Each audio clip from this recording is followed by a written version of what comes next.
Cher William, chers collègues, chers amis, mesdames et messieurs, le 21 août 1238, il y a presque 8 siècles, deux armées s'affrontèrent dans le nord de l'Islande. Plus de 2500 hommes participèrent à cette bataille, un nombre impressionnant pour ce petit pays. Les troupes des seigneurs Kolbeinn et Gissur emportèrent une victoire rapide. Les chefs de l'armée adverse, Sturla Sighvatsson et son père Sighvatur, moururent au combat. Après la bataille, on procéda à des exécutions.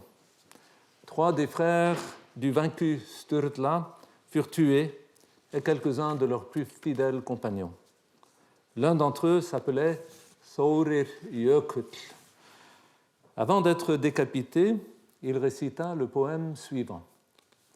Upp skal á kjöl klífa, köld sjávar drífa, kostaðu hug að herða, hér skaltu lífið verða, skafl beyjattu skalli þótt skúr á þig falli, ást hafðir þú meyja, eitt sinn skal hver deyja. Monte sur la coque du bateau. Les embruns gelés soufflent sur toi. Prends courage, car c'est l'instant de ta mort. N'incline pas la tête, même si la bourrasque s'abat sur toi. Les jeunes femmes t'ont aimé. Chacun doit mourir un jour. Ceci n'est pas un poème skaldique, car les rimes sont à la fin des vers et non internes. Les schémas allitératifs sont cependant les mêmes que dans la skaldique. Nous savons peu de choses sur Thorir, cet homme si courageux devant la mort. Il faisait partie de l'entourage de la famille des Sturlungar et, lors d'une précédente bataille, il avait tué un homme et c'est le frère de celui-ci qui fut désigné pour le mettre à mort. Nous ne savons pas non plus si le poème est de lui, s'il le composa sur le champ ou s'il était d'un autre. L'auteur de la saga, qui raconte ces faits, de cette saga de contemporains, Sturla Þórðarson, participa lui-même à la bataille du côté des vaincus, mais sa vie fut épargnée par Gissur, le chef du camp adverse. Nous ne pouvons pas exclure que le poème soit de Sturla et qu'il composa cet épisode pour créer un effet. Le poème, malgré cela, le poème est intéressant. D'une part, par les métaphores utilisées, tirées de la vie du marin et non du soldat, le poète s'imagine agrippé sur un navire renversé dans une tempête et qu'il doit garder la tête haute, malgré la proximité de la mort. Il se parle à la deuxième personne et se console de son trépas imminent en se disant que tous doivent passer par là et qu'au moins il aura été aimé par les jeunes filles. Le rythme du poème, chaque ligne portant 3 syllabes accentuées, fait en sorte qu'il fonctionne un peu comme un mantra, calmant l'angoisse du locuteur face au néant qui l'attend. Dans mes précédentes conférences, j'ai utilisé les 3 concepts de réalité, idéologie et identité pour comprendre le rôle et la signification de la littérature dans cette société si particulière de l'Islande du XIIIe siècle. Pour faire simple, l'identité est construite dans une situation réelle par rapport à une idéologie, soit un système de représentation et de valeurs. Dans ce poème, le personnage qui parle, confronté à la réalité terrible de sa mort imminente et de la hache qui va lui trancher le cou, s'interpelle lui-même. L'idéologie par rapport à laquelle il doit se définir est celle du combattant courageux qui ne craint pas la mort, soit une représentation dominante de la masculinité dans la littérature islandaise médiévale et ailleurs aussi, bien entendu. Cette idéologie s'exprime entre autres dans la poésie édique, les sagas légendaires et bon nombre de sagas des premiers Islandais.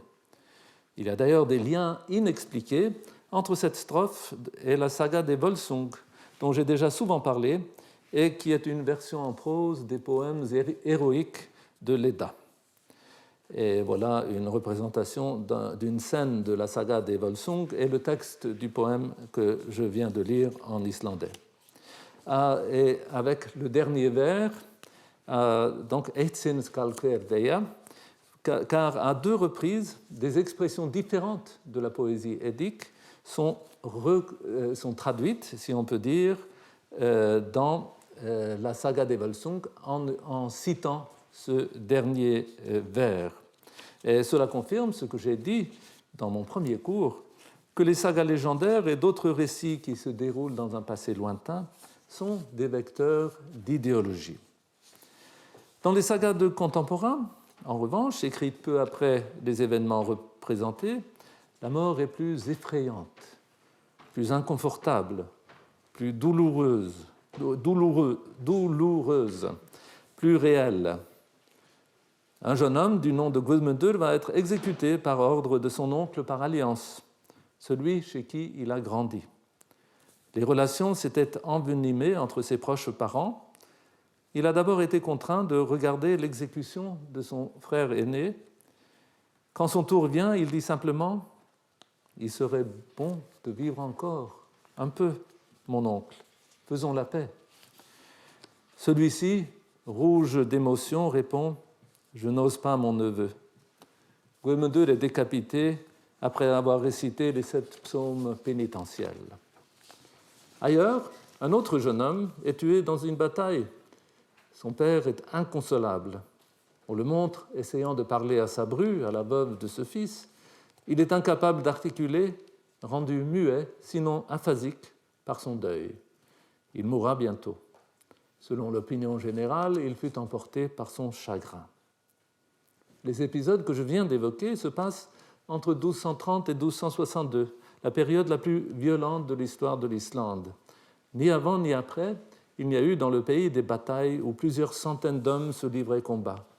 Blessures, mutilations, mises à mort étaient le lot de nombreuses personnes, sans oublier les terribles attaques contre des manoirs où vivaient les seigneurs avec leurs familles et entourages, attaques où il arrivait qu'on mit le feu aux maisons, brûlant à l'intérieur femmes et enfants, et pas seulement les combattants. On a beaucoup étudié la violence dans la société islandaise du Xe au XIIIe siècle, surtout depuis les années 80, où on assista à ce qu'on a appelé un tournant anthropologique dans l'étude des sagas et de la société d'où elles sont issues. Les noms de Jesse Byock et William Ian Miller doivent être évoqués dans ce contexte. Auparavant, on avait remarqué qu'elles révélaient une préoccupation très forte avec les mécanismes de la vengeance. Dans un livre majeur paru en 1967, The Icelandic Family Saga, an Analytic Reading, Theodore M. Anderson a vu le devoir, ou la pulsion, de vengeance comme structurant les sagas des premiers Islandais. Pour ces auteurs, le devoir de vengeance est un mécanisme de régulation sociale dans une société sans pouvoir central. Être obligé, au prix de son honneur, de sa sécurité future et des siens, d'obtenir réparation pour une offense ou sinon de la venger a plusieurs effets. D'une part, cela décourage les agressions. Si vous avez prouvé que vous êtes prêt à rendre l'appareil, il est probable qu'on vous laisse en paix. Cela structure aussi la société, car tout le monde n'est pas capable de se défendre. Dans ce cas, il faut cultiver les liens de parenté, créer des alliances par le mariage ou l'amitié, tout cela devant être renforcé par des échanges de cadeaux, d'invitations à festoyer ou par le soutien en cas de difficulté. Les réseaux ainsi créés sont pour beaucoup dans le maintien d'une hiérarchie sociale, en quelque sorte organique. Les familles les plus riches, possédant les meilleures terres, avaient les moyens de réunir autour d'elles des hommes forts et pouvaient ainsi donner protection à d'autres moins fortunés qu'elles. En retour, elles demandaient leur soutien dans d'autres circonstances, par exemple dans les conflits qu'elles pouvaient avoir avec des familles importantes du voisinage.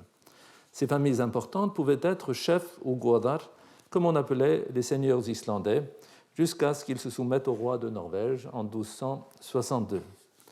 Voici la couverture d'un livre récent en anglais qui traite ce sujet, ainsi que la représentation par un dessinateur contemporain d'une cérémonie décrite dans une saga où deux hommes se jurent fidélité, devenant ainsi frères jurés avec l'obligation de se venger mutuellement. Les conflits pouvaient se présenter sous la forme de litiges. Dans ce cas, ils se déroulaient à l'Assemblée ou au Thing, dans le cadre de la loi. Ils pouvaient également prendre la forme d'une lutte armée. Souvent, les deux se mélangeaient. Une altercation causant une blessure ou mort d'homme se résolvait ensuite à l'Assemblée avec paiement d'une compensation prescrite par la loi. Il arrivait aussi que le conflit ressurgisse malgré la décision prise au Parlement. Les sagas montrent souvent comment ce système de protection mutuelle remontait l'échelle sociale et pouvait faire qu'un conflit entre personnes plus bas dans la hiérarchie sociale conduise deux seigneurs à s'affronter.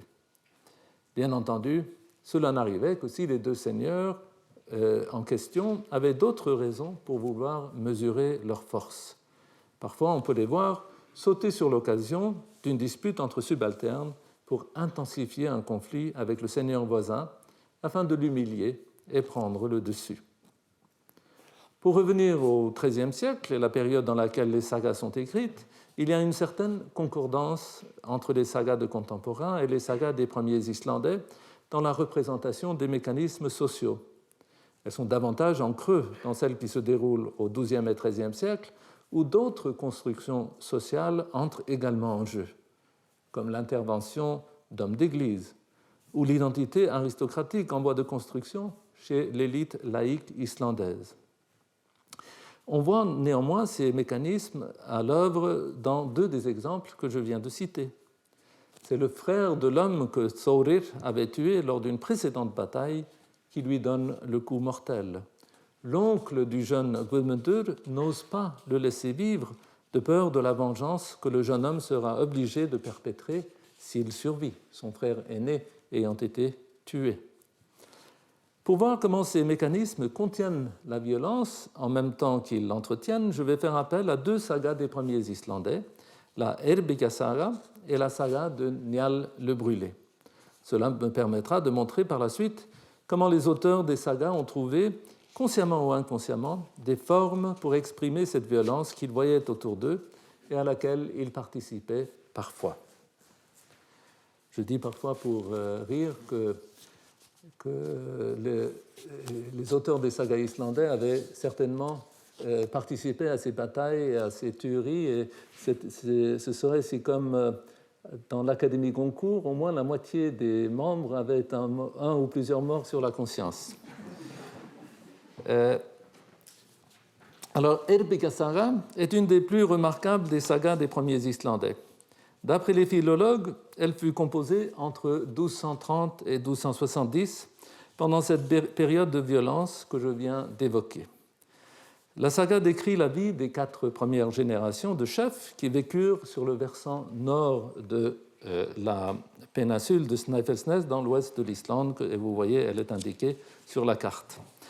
Après avoir décrit le peuplement de la région, la saga se concentre sur la 4e génération d'Islandais, celle qui va se convertir au christianisme en l'an 1000. À ce moment de l'histoire de la région, il y avait plusieurs chefs dont chacun était en mesure d'exercer la domination sur les alentours. Ils sont cependant en compétition les uns avec les autres, car chacun est bien né, mais a des qualités différentes. Certains sont des guerriers redoutables, d'autres s'attirent facilement des amis et du soutien. L'un d'entre eux, cependant, n'est pas lui-même un combattant valeureux, mais il parvient à ses fins par la ruse et les stratagèmes souterrains. Il s'appelle Snorri. On l'appelle Snorri le chef, ou le Goði, et il est un lointain ancêtre de la famille des Sturlungar, et donc de Snorri Sturluson, né 2 siècles après cet aïeul. Ce Snorri, donc, celui qui vécut à cheval entre le Xe et le XIe siècle, a réellement existé, puisqu'il est mentionné dans de nombreuses sources. Cela ne veut pas dire que la saga dont nous parlons décrit des événements ayant vraiment eu lieu. Nous sommes plutôt dans le domaine de la fiction, même si certains faits peuvent être basés sur des souvenirs authentiques transmis de génération en génération. Lorsque la saga est parvenue à la 4e génération, depuis celle de la prise des terres au IXe siècle, le rythme du récit se ralentit en même temps qu'il devient plus détaillé. Snorri Goði est le premier de cette génération à être présenté, et ce sera avec lui que la saga se refermera. De ce point de vue, il est le personnage principal de cette saga. C'est pourquoi son traducteur français, Régis Boyer, a choisi le titre de Saga de Snorri le Goði dans son édition de la Pléiade.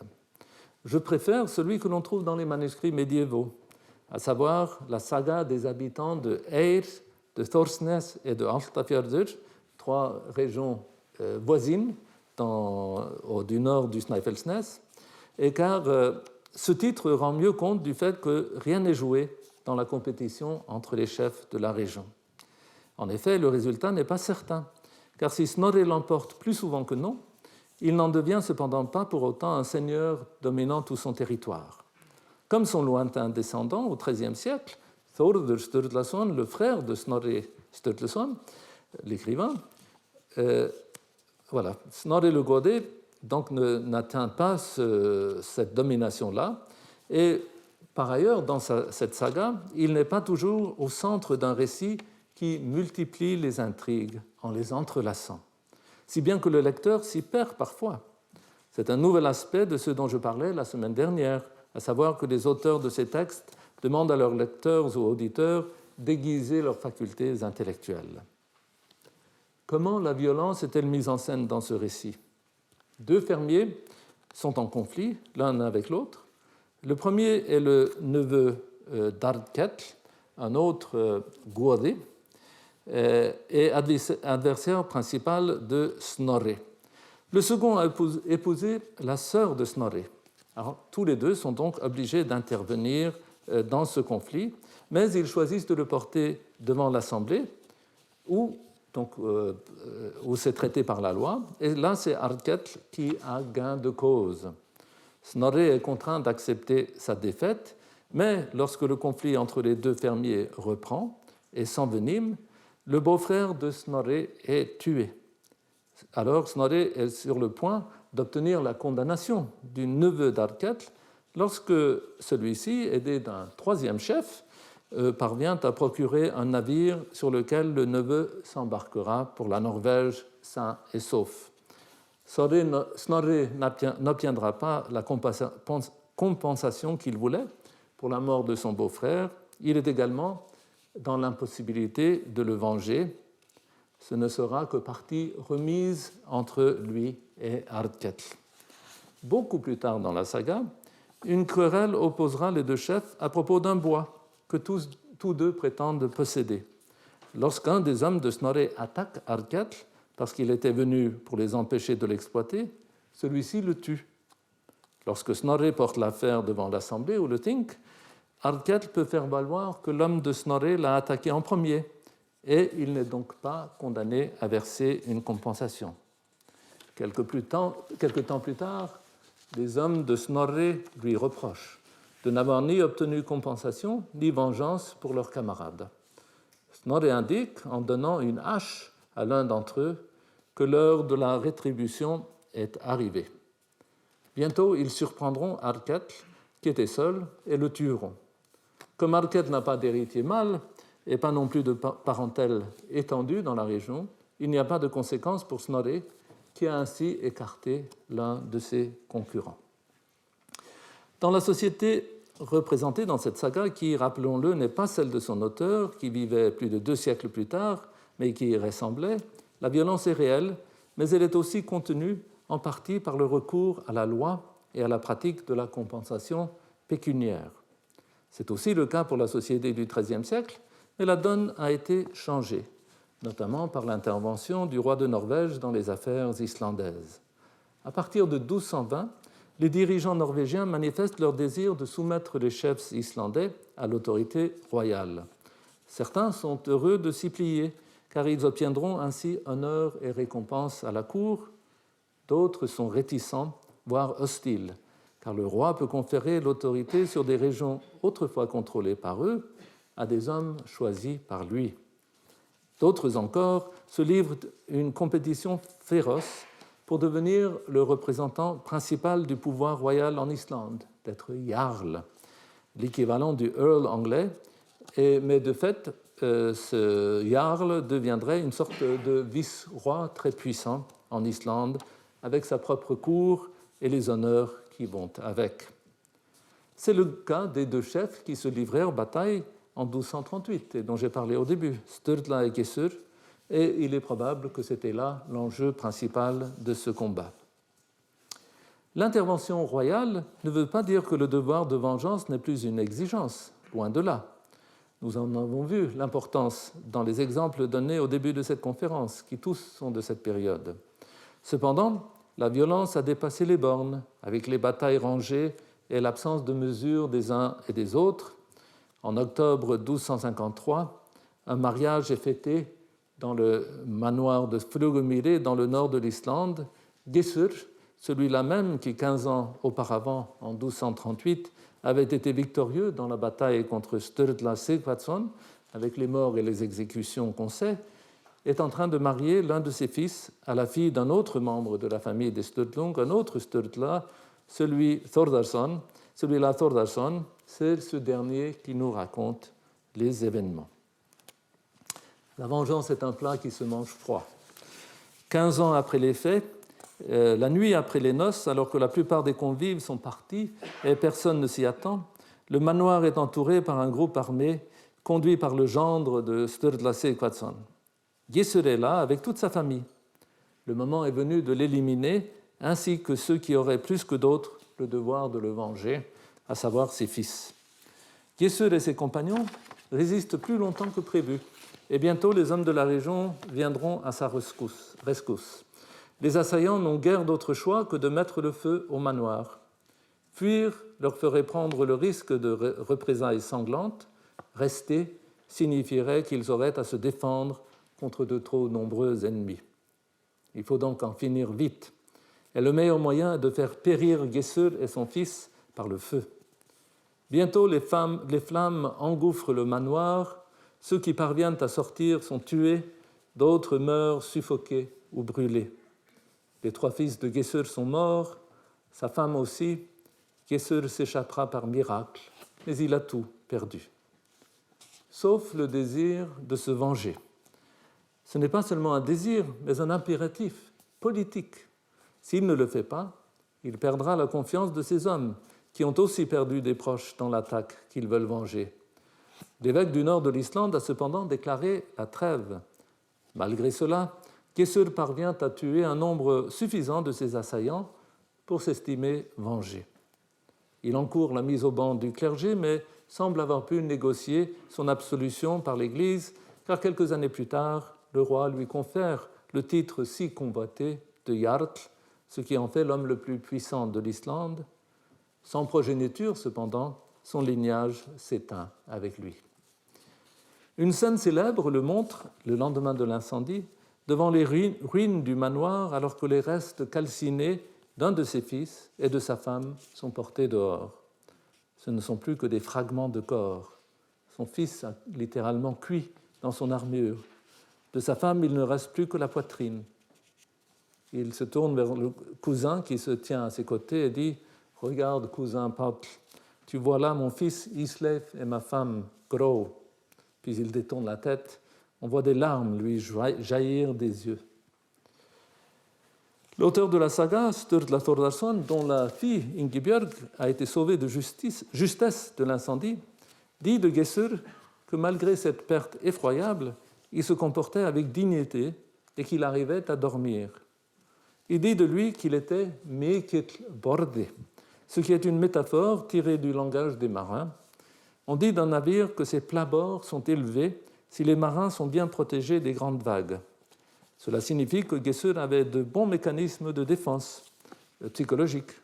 Pour utiliser un terme qu'on a beaucoup entendu ces dernières années, il était résilient. Cet épisode montre que les auteurs islandais des sagas du XIIIe siècle avaient une compréhension tirée de leur propre expérience des effets psychologiques du traumatisme. On le voit aussi dans la description du père d'un fils tué au combat qui a perdu la faculté de la parole et se laissa mourir de chagrin, ou encore dans le récit de la saga des îles que j'ai étudié la dernière fois, quand le personnage principal décide de s'affamer pour ne plus vivre après que son fils chéri se soit noyé sur le fjord. Les auteurs comprenaient que les effets de la violence n'étaient pas seulement physiques, mais aussi psychiques.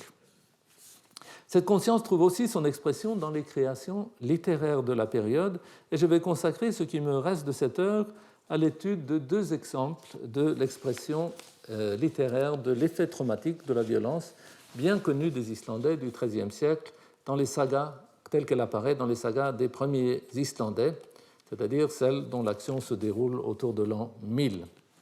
Le premier exemple est tiré de la saga dont j'ai parlé tout à l'heure, celle qui a pour titre la saga de Snorri le Goði dans l'édition de la Pléiade. Un dénommé Þórarinn, fermier de son état, est grand et fort, mais tellement paisible et conciliant qu'on dit de lui qu'il a davantage le caractère d'une femme que celui d'un homme. Son voisin, plus agressif que lui, veut lui intenter un procès car il le soupçonne à tort d'avoir volé ses chevaux. Il vient faire une perquisition chez lui, illégale car il n'a pas respecté la procédure. C'est un affront, mais la réaction naturelle de Þórarinn est de laisser faire, tout en protestant. Mais sa mère a un tempérament plus guerrier et tense son fils, lui rappelant qu'on dit de lui qu'il n'est pas un homme. Cela a l'effet escompté. Il prend ses armes, attaque son voisin et tue l'un de ses hommes. Pour mettre fin à l'échauffourée, l'épouse de Þórarinn et quelques autres femmes s'interposent entre les combattants. La perquisition a été interrompue, les ennemis s'en vont, mais que découvre-t-on? Une main féminine gît sur le sol. C'est celle de la femme de Þórarinn tranchée pendant la bataille. Il se lance à la poursuite de ses assaillants. Quand il les a rattrapés, il les entend s'exclaffer de rire quand l'un d'entre eux dit que c'est Þórarinn lui-même qui a coupé la main de sa femme dans la mêlée. Fou de colère, Þórarinn dégaine son épée et fend le crâne de son voisin avant de retourner chez lui. Il est accueilli par sa mère qui demande des nouvelles. Maintenant, une chose curieuse arrive. Alors que Þórarinn n'avait jamais été présenté comme poète, désormais, il ne parlera plus que dans la forme de strophes skaldiques, 17 en tout, dans lesquelles il racontera les événements dont il vient d'être question et quelques autres. Ce personnage mémorable de la saga de Snorri le Goði n'est pratiquement jamais mentionné dans d'autres textes et jamais comme poète. Ces strophes sont les seules strophes que nous avons de lui. Après les événements dont il vient d'être question, il y aura des procès, et pour finir, il sera obligé de quitter l'Islande pour toujours, laissant tout derrière lui, possessions, amis et famille, y compris sa femme. Il est donc surtout remarquable pour la situation dans laquelle il se trouve. Homme paisible, à la masculinité contestée, qui se révèle capable des actions les plus violentes, après lesquelles il ne s'exprime plus qu'en poésie. Laissons de côté la question de l'authenticité supposée de ces strophes. Je l'ai traitée mardi dernier. Nous ne pouvons pas savoir si elles sont du personnage historique ayant vécu au Xe siècle, de l'auteur de la saga ou de quelqu'un d'autre vivant dans une période intermédiaire. Ce qui est important, c'est d'une part la situation d'énonciation, les strophes étant déclamées en réponse aux questions qui sont posées au personnage, où il revient sur les événements violents qu'il vient de vivre. D'autre part, ces strophes sont d'une grande qualité, en même temps qu'elles sont originales. Loin d'être une confirmation de l'historité de ces faits, elles sont l'expression d'une subjectivité confrontée à une situation traumatisante. Voici ce qui est pour moi la plus remarquable de ces strophes, la seconde. Le poète y décrit l'instant où il donne le coup fatal à son voisin et ennemi. Knátti hjörund hetti, hræflóð bragar móða, rann of sóknar sæki, slíður beittur staðar leita, blóð felles var sváði, vígtjáls nægir skaldi, þá var stæmisalur dóma, dreira fullur of eyru. L'épée acérée a atteint sa cible sous le casque du guerrier, guerrier, la Kenning, c'est dieu du maître, le sang, l'eau de la charogne, a coulé sur l'attaquant. Le sang coula par-dessus les oreilles, alors que l'épée, la menace de la toile du meurtre est le bouclier, la menace du bouclier est l'épée, alors que l'épée est passée tout près du poète. Alors la bouche, salle où les jugements sont donnés, s'est remplie de sang. Cette strophe respecte toutes les règles de la poésie skaldique, accent tonique, allitération, rime et assonance interne, syntaxe éclatée et utilisation de kenning.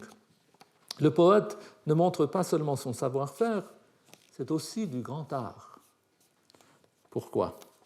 Parce que dans la forme stricte de la strophe skaldique, le poète arrive à représenter l'expérience de l'instant vécu par Þórarinn. En même temps que son épée ouvre le crâne de son ennemi, il craint l'épée de son adversaire, qui manque de peu de l'atteindre. Couvert lui-même du sang de l'autre, il observe avec effroi le sang qui coule par-dessus les oreilles de sa victime et remplit sa bouche. C'est un moment traumatique. Le trauma ne vient pas seulement de la grande peur qu'il a ressentie, mais aussi des conséquences de la grande violence dont il a été capable et qui n'est pas de sa nature, comme nous l'avons vu, et dont il observe les faits. Le poète a trouvé comment exploiter au mieux la forme qu'il maîtrisait, en particulier cette syntaxe éclatée, pour rendre aussi bien les effets du mécanisme de lutte et de fuite, de peur et d'agression du moment. De même, il nous transmet l'effroi figé dans le temps que le traumatisé n'arrête jamais de ressentir. Le diagramme que voici, tiré d'un livre récent sur le trauma, montre comment le cerveau réagit devant le danger. Il ordonne aux muscles et aux poumons de réagir, mais le lobe frontal, celui qui construit les souvenirs, a une activité réduite. Cela explique d'ailleurs la nature particulière de la mémoire traumatique, qui n'est pas narrative, mais figée dans le moment. La strophe de Þórarinn est un exemple rare de comment la littérature peut simuler l'expérience humaine, plus une expérience limite, comme celle-là. Or, il ne fait aucun doute que l'auteur de la saga connaissait les effets paralysants de la grande peur, car il décrit dans le même épisode la frayeur panique d'un des compagnons de Þórarinn qui perd la tête et manque de peu de se jeter du haut d'une falaise à proximité. On peut ainsi penser que la culture qui a produit cette strophe, cette saga, ainsi que bien d'autres œuvres, est celle d'une société traumatisée par sa violence interne. C'est aussi une culture qui connaît la résilience face aux épreuves de la vie et reconnaît la valeur de la poésie ou du récit pour conforter cette résilience. Nous l'avons vu mardi dernier dans l'épisode de la saga d'Egil, quand Egil veut se laisser mourir. C'est le fait de composer un poème sur son chagrin qui lui sauvera la vie. Cette conscience des effets débilitants du traumatisme, et peut-être des effets réparateurs du langage, cette conscience n'est pas théorisée, mais s'exprime ou transparaît dans les créations littéraires. Je voudrais consacrer le temps qui me reste aujourd'hui à vous présenter mes observations sur ce qui est peut-être la plus grande des sagas des premiers Islandais, Brennu-Njáls saga, ou la saga de Njál le Brûlé, comme elle est intitulée dans l'édition de la Pléiade. Encore plus longue que la saga d'Egil, elle a plusieurs centaines de personnages et une structure qui semble assez difficile à saisir au premier abord. Contrairement à la saga d'Egil ou la saga de Snorri le Goði, la saga de Njál ne raconte pas la vie de plusieurs générations. Malgré sa longueur, elle est assez circonscrite dans le temps, les événements se déroulant sur une période d'environ 30 ou 40 ans, à cheval sur l'an 1000, puisque la conversion au christianisme joue un rôle important dans cette saga. Elle ne se passe pas non plus dans une seule région, et elle n'est pas centrée autour d'un personnage ou d'une famille. Au lieu de cela, le centre du récit passe d'un personnage à un autre jusqu'à la fin. Il n'y a pourtant pas de grande rupture dans l'enchaînement des épisodes. Si on ne peut pas dire qu'il y a une seule intrigue, comme celle que j'ai décelée dans la saga d'Egil, le récit continue naturel, comme un long fleuve peut-être pas si tranquille quand même. Le lecteur reste dans le même monde, parmi les mêmes personnages, dans une suite d'épisodes directement ou indirectement liés par une chaîne de vengeance et contre-vengeance. La violence y est provoquée par les passions incontrôlées des uns et des autres, désir, envie, colère, haine, démesure. Elle met en branle la noria des vengeances et contre-vengeances.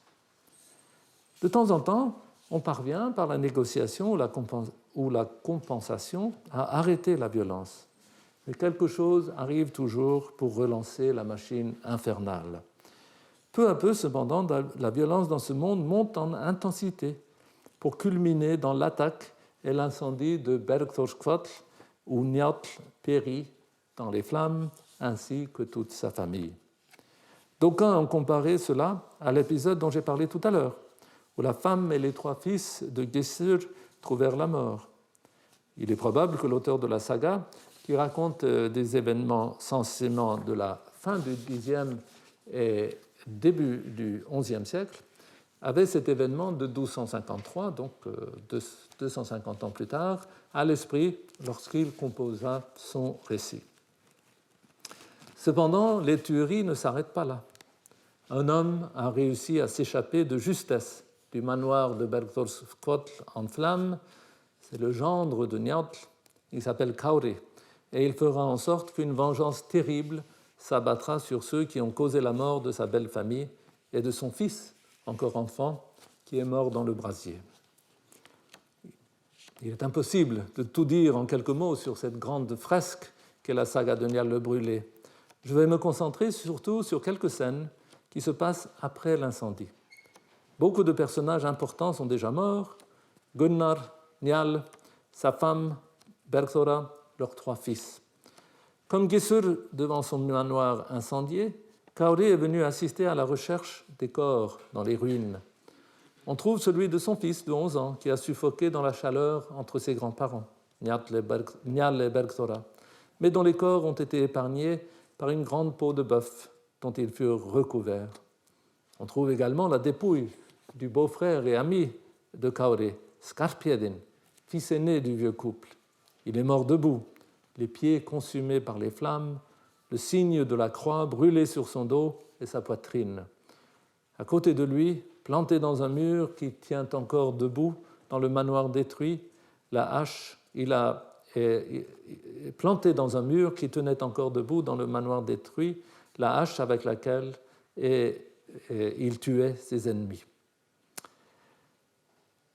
Comme souvent dans les sagas, cette arme porte un nom, Remugiur, la femme troll des batailles.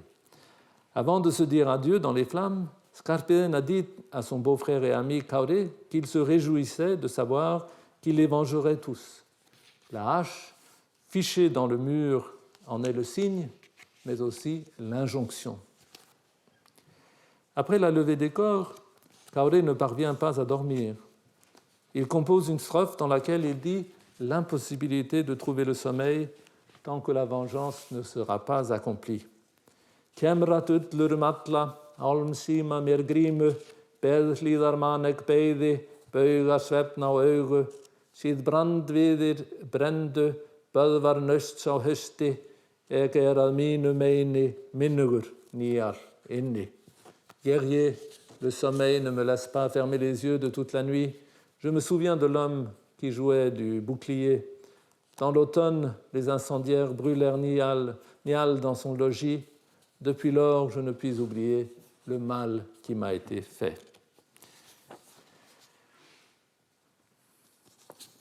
En même temps, à 200 km de là, un homme dort.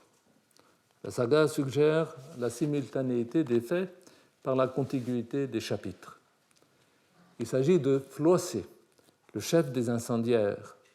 C'est un homme honorable, mais il a été contraint par les circonstances d'ordonner qu'on mette le feu à Bergthorskvatl. Pendant son sommeil, il fait un rêve remarquable. Il s'imagine qu'un géant sort d'une falaise qu'on peut voir de chez lui, et voici une photo de cette falaise. Donc il s'imagine que ce géant sort de cette falaise qu'on peut voir de chez lui quand on regarde vers l'ouest, qui est justement la direction où se trouve Kaore, qui n'arrive pas à dormir, mais bien, beaucoup plus loin. De sa voix du géant, l'apparition appelle un à un 15 noms, la plupart ceux des compagnons de Flosset. Celui-ci raconte son rêve à un ami, mais pas tous. Celui-ci raconte son rêve à un ami qui lui dit que les hommes appelés vont sans doute mourir, bien qu'ils ne comprennent pas pourquoi certains noms figurent sur la liste, car ils ne sont pas ceux de personnes qui sont la cible naturelle des pensées vengeresses de Kaore. L'ami dit à Flosset de ne raconter son rêve à personne, d'autant plus que Flosset lui-même n'a pas été nommé par le géant du rêve, alors qu'il devrait être le premier de ceux que Kaore voudrait tuer. L'affaire de l'incendie de Bergthorskot est portée devant le Parlement. Après moult péripéties légales et de nombreuses morts, tous les hommes de bonne volonté mettent ensemble leurs ressources pour essayer de briser la chaîne des vengeances et contre-vengeances. Un accord est trouvé. Les familles de Niatl et les autres Odinial et les autres ayants droit reçoivent compensation. Mais Kaore refuse pour sa part. S'ensuit une série d'épisodes dignes d'un western. Et il faut dire d'ailleurs que les scénaristes des westerns pillaient les sagas pour se donner des idées, mais c'est une autre histoire. Alors, donc, s'ensuit donc une série d'épisodes dignes d'un western où Kaore pourchasse les survivants du parti incendiaire et les tue dans l'ordre où ils ont été appelés par le géant de la falaise. Il va jusque dans les îles britanniques où il surprend le dernier, Quoller, en train de compter des pièces d'argent qu'il a obtenues en commerçant avec un marchand du pays de Galles. Kaore lui tranche la tête, qui vole dans les airs en prononçant le nombre 10. L'auteur avait de l'humour là. Mais Kaore part ensuite à Rome pour obtenir absolution de ses péchés, car l'Islande est devenue chrétienne au milieu de la saga. Flosset, le chef des incendiaires, l'a précédé dans la ville éternelle. Lui aussi est absous. Et bientôt, il sera de retour chez lui dans son manoir du sud-est de l'Islande. C'est alors que Kaore et ses hommes, de retour en Islande, font naufrage sur la côte tout près. La neige commence à tomber et ils sont obligés de chercher refuge chez Flosset. Quand celui-ci ouvre la porte et voit Kaore, les deux hommes se tombent dans les bras. Ils sont réconciliés et la saga est presque finie. Pas tout à fait, car elle se termine sur l'image de Flosset déjà vieilli. Il a fait son dernier voyage en Norvège pour y acheter du bois pour reconstruire sa résidence. Il va retourner en Islande, mais l'automne est déjà bien avancé, avec les tempêtes hivernales qui ne sont pas loin. De plus, il n'a pas songé à faire réparer son navire endommagé pendant la traversée vers la Norvège. Quand on lui dit que c'est imprudent de partir sur l'océan sur ce navire patraque, il répond « Il est assez bon pour un vieillard qui va bientôt mourir. It is Gott, comme le mot feigum. » Il met à la voile et on n'entend plus parler de lui. Son navire a disparu dans les gouffres amers de l'Atlantique Nord. Cette dernière scène m'a donné l'intuition de ce que je crois être la structure profonde de la saga. Flosset choisit la mort. C'est aussi le cas d'un grand nombre de personnages de la saga de Niall le Brûlé, en particulier de ses personnages principaux. Le couple d'amis, Gunnar et Niall, qui meurent à différents moments dans la saga, ont tous choisi de mourir d'une manière ou d'une autre. Par ailleurs, et c'est le cas de nombreux autres personnages, par ailleurs, Flosset utilise l'adjectif failure, qui n'a pas d'équivalent en français, mais que je traduis comme « qui va bientôt mourir ». Ce n'est pas une bonne traduction, car le mot contient l'idée d'une mort programmée à l'avance, comme celle des incendiaires pourchassés par Kaore et qui sont énumérés par le géant dans le rêve de Flosset. Ce rêve prémonitoire, qui se réalise peu à peu, au fur et à mesure que le récit avance, ce rêve a une inquiétante étrangeté, une Unheimlichkeit, pour citer Freud. Le lien que le récit du rêve établit entre l'insomnie vengeresse de Kaoré et le sommeil troublé de Flossé à 200 km de là nous fait nous demander si la saga n'est pas plus complexe et retorse qu'on a compris jusqu'à nos jours. Je pense à Jacques Derrida et sa lecture de l'Ulysse de James Joyce, comparant ce roman à un échangeur téléphonique, créant un réseau de significations souterraines et surtout allant dans toutes les directions à la fois. Selon moi, la saga de Niall le Brûlé développe aussi un réseau de ce type. Ce réseau est mu par une force étrange et inquiétante, une force qui fait que dans le récit se répètent constamment les mêmes mécanismes mortifères. Cet engrenage dans lequel la société islandaise était prise au XIIIe siècle.